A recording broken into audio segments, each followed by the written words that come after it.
ओम Twitter क्लीनराया नमः, ओम feminist ई विक्टोराया नमः, ओम Twitter दी फेमिनिस्टाराय नमः। हमें मालूम है आपने इस तरह का कुछ पहले नहीं सुना होगा और यह सो कॉल्ड क्रिएटिविटी है बेंगलुरु के मेंस राइट्स एक्टिविस्ट की। दरअसल पिछले दिनों एक वीडियो वायरल हुई जिसमें सेव इंडिया फैमिली फाउंडेशन नामक एक संस्था के मेंबर्स ट्विटर के सर्वे सर्वा इलॉन मस्क की पूजा कर रहे हैं। मस्क की तस्वीर के आगे अगरबत्तियां जलाई जा रही हैं, मंत्र भी पढ़े जा रहे हैं। जी हाँ, वही जो शुरुआत में हमने आपको सुनाए। इंडियन एक्सप्रेस की रिपोर्ट के मुताबिक ये पूजा बेंगलुरु के फ्रीडम पार्क में आयोजित की गई थी। पूजा ट्विटर पर सेंसरशिप को कम करने और मेंस राइट्स एक्टिविस्ट को स्वतंत्र रूप से अपने विचार व्यक्त करने की अनुमति देने के लिए की गई थी। दूसरे शब्दों में इस पूजा के जरिए मस्क के प्रति आभार व्यक्त किया गया था। हालांकि इस आयोजन में इस्तेमाल किए गए बैनरों में लिखा गया था कि पूजा करने वाला जो ग्रुप है वो फर्जी मामलों का जो कल्चर है उसे खत्म करने पर काम करता है और घरेलू हिंसा और यौन उत्पीड़न से पुरुषों के लिए सुरक्षा चाहता है। अब जैसे ही वीडियो वायरल हुआ, तरह तरह के रिएक्शंस भी सामने आए। कुछ लोगों ने इस ग्रुप को एंटी वुमेन सेंटिमेंट्स के लिए आड़े हाथों लिया और किसी ने इसे कूल भी कहा।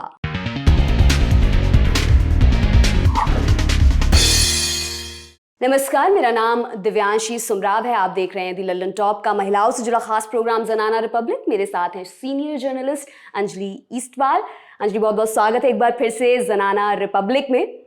आज के एपिसोड में हम महिलाओं से जुड़े दो मुद्दों पर विस्तार से बात करेंगे। पहले बात होगी बेंगलुरु में इलॉन मस्क की पूजा पर और ये किस तरह से जो इवेंट हुआ ये महिला विरोधी सेंटिमेंट्स को बढ़ावा दे रहा था, क्या कुछ रिएक्शंस इस पर आए। उसके बाद बात होगी इंटरनेशनल विमेन डे पर। 8 मार्च 2023 को विश्व भर में महिला दिवस मनाया जाएगा। इस बार क्या खास होगा, क्या इंपॉर्टेंस है इस दिन की, सब कुछ हम जानेंगे डिटेल में। शुरुआत करते हैं बेंगलुरु वाले इवेंट से। अंजलि, अभी अभी मैं दर्शकों को बता रही थी कि किस तरह से जो ट्विटर के सीईओ हैं एलॉन मस्क, उनकी एक तस्वीर लगाई गई, उस पर फिर अगरबत्तियों से पूरा जो पूजा हो रही है, मंत्र पढ़े जा रहे हैं। शुरुआत मैंने दर्शकों को मंत्र भी सुनाए थे।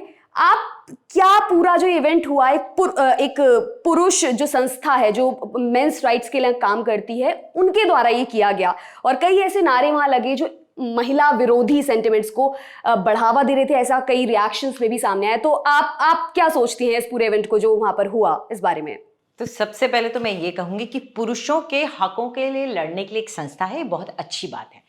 क्योंकि ये बात मान के चलनी पड़ेगी, आप एक स्टैंडर्ड वो नहीं बना सकते हैं कि पुरुषों के साथ कभी कुछ बुरा नहीं होता। मेरे पर्सनल और आपके पर्सनल स्फेयर में भी, हर किसी के पर्सनल स्फेयर में एक पुरुष ऐसा जरूर होगा जो किसी महिला का सताया हुआ होगा, क्योंकि उस कोई भी वजह हो सकती है। डाउरी के लॉस का गलत इस्तेमाल हो सकता है, मारपीट। मेरे जान पहचान में ये भी हुआ है कि एक महिला एक अपने साथ जो पुरुष था उसकी पिटाई करती थी। तो ऐसी ये हंसने की बातें नहीं होती, ये वाकई में होता है। तो पहले तो मैं ये बात मानती हूँ, लेकिन जब आप इस तरह की हरकत करते हैं तो आप उसे हास्यास्पद बना देते हैं। You are responsible for it, the main.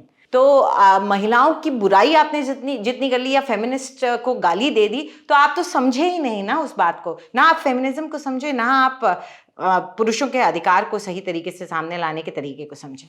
Yes Anjali, मेरा जो आपने अभी फेमिनिज्म वाला पॉइंट कहा, जो फेमिनिज्म शब्द है इसे सोसाइटल परसेप्शन जो है इसको लेकर, और आई थिंक शुरुआत में थोड़ा बहुत कम था क्योंकि शायद इतने लोग जानते नहीं थे। जैसे जैसे ये जानने लगे लोग इसको, वो उतना ही नेगेटिव स्फीयर में और आता गया। खासकर पुरुषों का एक बड़ा वर्ग जो है वो उसे बड़े नेगेटिव सेंस में लेता है। आप क्या वजहें मानती हैं इसकी और किस तरह से हम इसको चेंज कर सकते हैं? क्या वो कुछ तरीके हो सकते हैं जिससे ये थोड़ा नैरेटिव बदला जा सके? बिल्कुल। तो आप फेमिनिज्म का जो मेन स्ट्रीमिंग कहते हैं जिसको, वो कैसे हुआ है? हैशटैग से हुआ है। जब लोगों ने सोशल मीडिया में फेमिनिज्म को समझना शुरू किया है और उसके बाद उसको गलत समझना शुरू किया, उससे एक तरीके से मेन स्ट्रीमिंग हुई है। पुरुषों ने, और कहीं ना कहीं इसमें महिलाएं, कुछ महिलाओं की भी गलती आ जाती है जब वो फेमिनिज्म को बिल्कुल ही पुरुषों की बुराई करना समझ लेती। नहीं, इट्स अबाउट इक्वल राइट्स। मैं एटलीस्ट मैं एक अर्बन स्फेयर की बात करती हूँ। हमारे जैसे कामकाजी महिलाओं को, हमको बस इक्वल राइट्स चाहिए। कहाँ आपको कुछ ज्यादा चाहिए, वो महिलाएं एक अलग ही तबके से आती हैं और उनको जरूरत है पुरुषों से कुछ ज्यादा देने की। और मेरे ख्याल से उसमें हमारे समाज में अगर आप देखें, हमारे सरकार के ढांचे को देखें, हमारे एडमिनिस्ट्रेशन के तंत्र को देखें, वो सब करते भी हैं। महिलाओं के लिए हमेशा अलग एक लाइन बनेगी, महिलाओं के लिए सीट अलग होगी। ये क्या है? ये एक तरीका है महिलाओं को वो हक दिलाने का, छोटी छोटी चीजों से जो उनको इतने सालों तक वंचित रखा गया है। लेकिन पुरुषों में कहीं ना कहीं जो इस तरह की बातें करते हैं उनमें समझ की कमी है, और वो समझ की कमी वो तब झलकाते हैं जब वो एक शब्द की स्पेलिंग सीख जाते हैं और उसको हैशटैग बना करके टाइप करना शुरू कर देते हैं। अंजलि, एक और चीज आती है कि मैंने कई बार देखा है कई महिलाएं खुद एंटी फेमिनिस्ट, आइडियोलॉजीज डिफरेंट हो सकती हैं, कितना डिग्री में कोई कैसा सोचता है वो डिफरेंट हो सकता है, लेकिन एक चीज मैंने बहुत देखी है कि हम इसे ह्यूमनिज्म कहेंगे, हम इसे फेमिनिज्म नहीं कहेंगे। तो क्या आपको लगता है जो ये शब्द आ गया, फेमिनिन आ गया, इससे कुछ गड़बड़ हुई है? जो महिलाएं भी खुद इससे अपने आप को थोड़ा बचकर रहना चाहती हैं, और वो ऐसा क्यों कर रही हैं, इसके पीछे आप क्या सोचती हैं वजहें हो सकती हैं? उसकी वजह स्टीरियोटाइपिंग है। आप वो शब्द फेमिनिस्ट को आपने इतना स्टीरियोटाइप कर दिया है कि एक शक्ल, एक पूरी इमेज है जो आप और मैं भी डिस्कस कर रहे थे। आपने बिंदी लगाई है, बड़ी सुंदर लग रही है, पर छोटी लगाई है। Yes. आप फेमिनिस्ट हैं तो बड़ी होनी चाहिए थी ना जी। आपने कान के क्यों पहने हैं, या आपने इस तरह से दुपट्टा क्यों डाला है, आपके बाल इस तरह से बंधे क्यों हैं, इस तरह से क्यों नहीं। तो ये जो, अगर आपने ये एक इमेज बना दी है तो उसको आपने एक नेगेटिव कॉनोटेशन देने की कोशिश की है। और कहीं ना कहीं कुछ महिलाएं वो अपने आप को इससे अलग करने की कोशिश करती हैं, क्योंकि वो सोचती हैं नहीं, हम स्टीरियोटाइप नहीं होना चाहते हैं। इसमें एक तरह से दोनों की गलती मानूंगी, क्योंकि मैं खुद मैं ह्यूमनिज्म की बात तो नहीं करती, पर मुझे भी ये लगता है कि हमारे स्फेयर में हमारी जैसी महिलाओं को इक्वालिटी की बात करनी चाहिए, और वो बहुत ज़्यादा ज़रूरी है। और हम दूसरी महिलाओं के लिए काम करें जो अपनी बात को ना कह सके, वो फेमिनिज्म होगा। और मुझे, मैं एक चीज़ ऐड करना चाहती हूँ। आई थिंक जितनी ज़्यादा अवेयरनेस इस पूरे कॉन्सेप्ट को लेकर होगी, इस पूरी आइडियोलॉजी को लेकर होगी, और जितना ज़्यादा लोग शायद एजुकेट हो पाएंगे, पढ़ पाएंगे, जान पाएंगे, और जितनी इसके बारे में बात होगी सही मायनों, जो वो इक्वालिटी की बात है, जिसकी हिस्ट्री रही है, उसमें क्या क्या चीज़ें निकल कर आई हैं, औरतों को कितने अधिकार मिले हैं, हम उनके बारे में पढ़ेंगे, जानेंगे, समझेंगे, तो शायद चीज़ें थोड़ी बेहतर हों। बहुत बहुत शुक्रिया अंजलि, आपने इस टॉपिक पर अपनी राय दी। अब बढ़ते हैं आज के अपने दूसरे टॉपिक की तरफ। 4 दिन बाद इंटरनेशनल वुमेन्स डे है। हर साल 8 मार्च को नारीत्व को सेलिब्रेट करने वाला यह दिन मनाया जाता है। हर साल इसकी एक थीम होती है। इस वर्ष के अंतर्राष्ट्रीय महिला दिवस के लिए संयुक्त राष्ट्र की थीम है digital innovation and technology for gender equality. Campaign theme है एम्ब्रेस इक्विटी। अंजलि, आपके अनुसार टेक्नोलॉजी और इनोवेशन, आगे आने वाला जमाना, आज का जमाना टेक्नोलॉजी का है, इनोवेशन का है, और women empowerment and technology and innovation किस तरह से डायरेक्टली प्रोपोर्शनल हो सकते हैं, एक दूसरे को बल दे सकते हैं? आपका क्या ओपिनियन है इस पर? देखिए, अब तक तो मैं मानती हूँ कि टेक्नोलॉजी कुछ हद तक महिलाओं के लिए बेहतर रही है, लेकिन आपने भी जो पढ़ा ही होगा, मैंने भी जो पढ़ा, मुझे तो सबसे बड़ा धक्का ये पढ़ के लगा कि 1980 के दशक से अब तक जो 133 या समथिंग AI जो प्रोग्राम्स हैं उनको, उनमें 44.2% जो AI टूल्स थे उनके अंदर जेंडर बायस था। ये सोचिए कि आर्टिफिशियल इंटेलिजेंस, जिसको अभी तक हमने कुछ सिखाया ही है, वो भी सीख गया है कि किस तरह से मैं जेंडर बायस करूं। ये मुझे बहुत चौंकाने वाला लगा। That's, I think, yes, it's pointing towards something. Yes, और ये जो AI सिस्टम है, आई थिंक वो यही बता रहा है कि किसने डेवलप किया है। जहां पर अगर हम, एक और आंकड़ा था यहाँ पे कि women makeup only 22% of artificial intelligence workers globally. तो शायद जिस तरह से जो उनके इन्वेंटर्स होंगे, जो उनके क्रिएटर्स होंगे, उनके दिमाग की उपज होगी, आई थिंक वो बायस। और सरप्राइजिंगली चैट जीपीटी की जो चीफ टेक ऑफिसर हैं वो महिला हैं, और I think if I am not wrong she is Indian origin. So Murthy हैं वो, और बट सरप्राइजिंगली टॉप पे एक महिला होती है। सुजन सैंडबर्ग हो गई, सॉरी शेरिल सैंडबर्ग हो गई, या अभी जिन्होंने रिजाइन किया, जिन्होंने गूगल की शुरुआत में से तब से उनके साथ थी, या ये हो गए, एक टॉप पे एक महिला होती हैं, लेकिन नीचे की जो वर्कफोर्स है उसमें नहीं। क्योंकि आई थिंक मेरे ख्याल से वो जो एक्सेप्शनल वुमेन वाली चीज होती है कि वो तो टॉप पर पहुंच जाएगी, लेकिन क्योंकि इक्वली वो चीजें हो नहीं पा रही हैं, बट नहीं पा रही, किसी किसी को मौका मिलता है, कोई एक्सेप्शनली ऊपर पहुंच जाती है।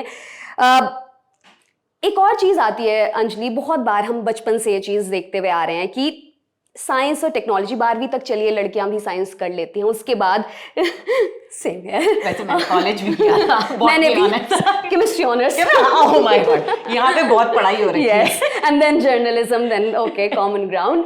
और ऐसा होता था, मैं पर्सनल कहानी बताऊं, मैं आईआईटी की प्रिपरेशन कर रही थी और मैं जिस कोचिंग संस्थान में थी वहाँ पर 72 लड़के थे और 73वीं मैं अकेली लड़की थी।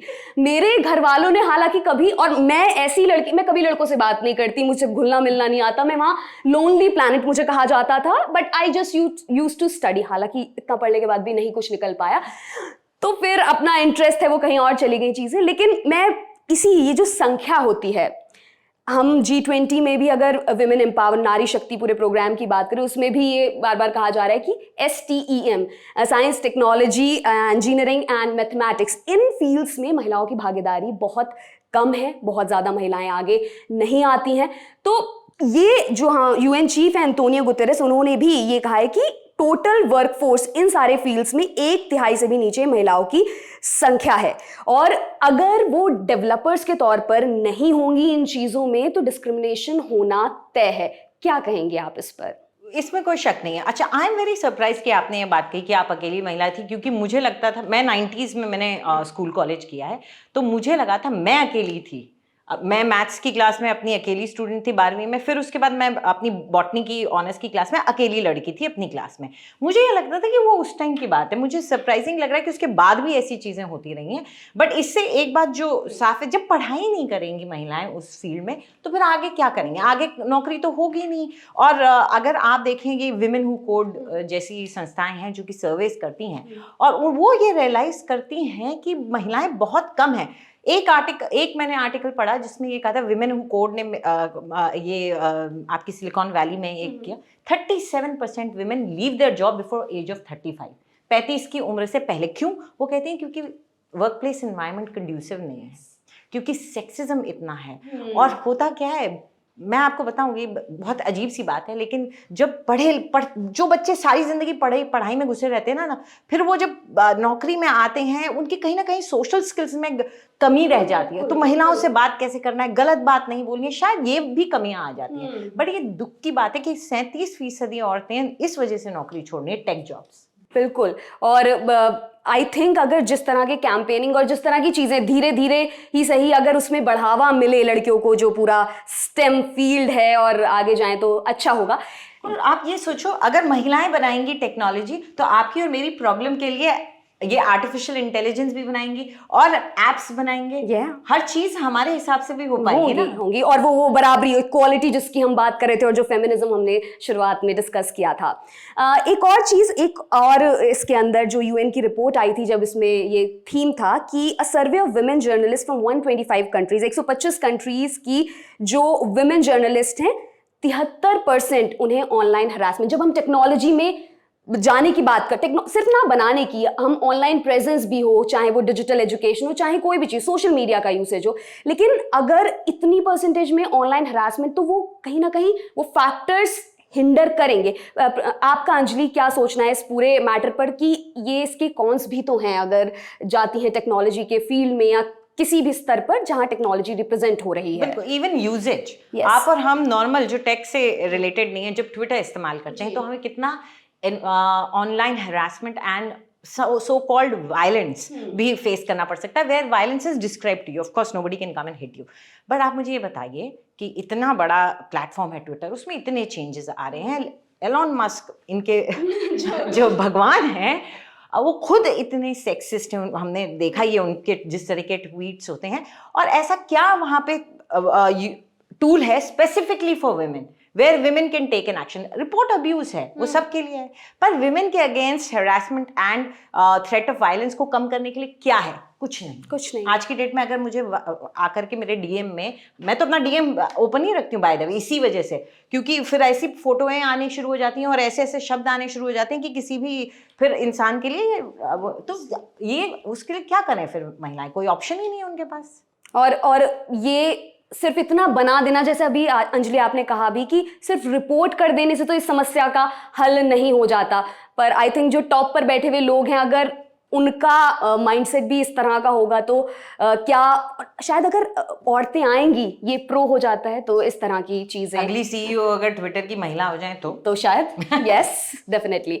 आखिरी सवाल अंजलि इस सेशन का, एम्ब्रेस इक्विटी, ये जो कैंपेन थीम है अब की बार के विमेंस डे की, उसमें इक्विटी को एम्ब्रेस करने की बात कही। बहुत लोगों को जो नहीं पता है इक्वालिटी और इक्विटी में डिफरेंस क्या होता है, और ये जो दो टर्म है बड़े ही आई थिंक कभी कभी इंटरचेंजेबली भी बड़े यूज हो जाते हैं, तो मैं चाहूंगी थोड़ा सा नॉलेज बढ़ा दिया जाए। तो क्या आप हमारे दर्शकों को इन दोनों टर्म्स का डिफरेंस, और क्यों यूएन इस चीज को प्रमोट कर रहा है कि इक्विटी पर बात हो, ना सिर्फ इक्वालिटी पर बात हो, हमें इक्वालिटी, औरतों को इक्वालिटी से ज्यादा की जरूरत है। बिल्कुल, और अक्सर मैं खुद पर्सनली इक्वालिटी की बात करती हूँ क्योंकि मैं प्रिविलेज्ड हूँ और मैं इस बात को एक्नॉलेज करती हूँ। लेकिन मैं शायद 1% फीमेल्स में से हूँ हमारे देश की जिनको वो प्रिविलेजेस हैं जो मेरे पास हैं, लेकिन ज़्यादातर महिलाओं के पास नहीं है। तो हम इक्वालिटी की बात नहीं करते, तब इक्विटी की बात करते हैं, क्योंकि जब एक दौड़ में एक शख्स आगे से शुरुआत करता है और एक शख्स अपने डिसएडवांटेजेस की वजह से पीछे से शुरुआत करता है, जैसे कि आप रेस में भी देखते होंगे कि अंदर वाले को पीछे क्यों रखा जाता है, आगे वाले को, इस साइड वाले को आगे क्यों रखा, वो इसलिए क्योंकि उसको डिसएडवांटेजेस ना हो। और यही हम कहते हैं कि जो महिलाएं खास तौर पे ऐसे बैकग्राउंड से आती हैं, ऐसे इलाकों में रहती हैं जहां उनके पास वो एडवांटेजेस नहीं हैं जो पुरुषों को आमतौर पे उसी जगह पे मिल जाते हैं, जैसे कि एक गांव हो गया, गरीब परिवार हो गया, तो वहां पे कैलोरी इनटेक या न्यूट्रिटिव इनटेक एक बेटे का और एक बेटी का हमेशा अलग होगा। इसलिए हम बात करते हैं इक्विटी की। Thank you so much Anjali कि आप जनाना रिपब्लिक के इस एपिसोड में आई, और 8 मार्च 4 दिन बाद इंटरनेशनल विमेंस डे है। मैं जो भी महिला दर्शक हमें देख रहे हैं इस वक्त, मैं उन्हें बहुत बहुत बधाई देना चाहती हूँ। हैप्पी विमेंस डे, और आप सब स्वस्थ रहें, अपने अधिकारों के लिए बात करती रहें। अंजलि आपको भी happy women's day. Happy Holi भी बोल दीजिए, क्योंकि होली भी एक ऐसा है जहाँ पे महिलाओं को डर लगता है, तो उम्मीद ये होगी कि आप सब महिलाओं का ख्याल रख करके फिर होली खेलेंगे। बहुत बहुत शुक्रिया अंजलि ये कहने के लिए, और आई थिंक हमारे दर्शकों को कुछ इंसाइट्स और कुछ एनलाइटमेंट इधर से मिला होगा, क्या फेमिनिज्म होता है, क्या कुछ टर्म्स होते हैं, और किस तरह से टेक्नोलॉजी और इनोवेशन में महिलाओं की जो भागीदारी है वो वुमेन एम्पावरमेंट को बढ़ावा दे सकती है। अगले हफ्ते आपसे फिर मुलाकात होगी महिलाओं से जुड़े कुछ ज़रूरी मुद्दों को लेकर। तब तक के लिए बने रहिए दी लल्लन टॉप के साथ। बहुत बहुत शुक्रिया, thank you so much Anjali. शुरू हो गया है YouTube पर लल्लन टॉप का नया मेंबरशिप प्रोग्राम LT प्रीमियम। क्या होगा इसमें? LT प्रीमियम मेंबर्स किसी भी प्लेटफॉर्म से 3 दिन पहले देख सकते हैं guest in the news room और किताब वाला जैसे कई शोज। लल्लन टॉप के हम सब एंकर्स हर हफ्ते आपसे करेंगे लाइव चैट, देंगे आपके सवालों के जवाब। लल्लन टॉप के न्यूज रूम में क्या होता है, अर्ली एक्सेस ब्लॉग में दिखेगी न्यूज रूम की रोचक जानकारी और उठापटक। ये मेंबरशिप लेने के बाद सिने सन्यासी समेत कई नए नवेले पॉडकास्ट भी आप सबसे पहले सुन पाएंगे। जो हमारे नए शोज प्रस्तावित हैं उस पर भी आपकी राय ली जाएगी, खास तौर पर क्योंकि आप हैं हमारे प्रीमियम व्यूअर। इसके अलावा मज़ेदार स्टिकर्स के साथ चैट कमेंट करके आप नजर आएंगे सबसे अलग। इन स्टिकर्स का इस्तेमाल आप YouTube के चैट और कमेंट सेक्शन में कर पाएंगे। इस मजे के लिए क्या करना होगा, इस जुड़ाव के लिए क्या करना होगा, जाना होगा लल्लन टॉप के YouTube चैनल पर और ज्वाइन बटन को प्रेस करना होगा। फिर सिर्फ 59 रुपए महीने में मिलेगा लल्लन टॉप आनंद। एप्पल यूजर नीचे दिए लिंक पर क्लिक कर LT प्रीमियम सब्सक्राइब करें।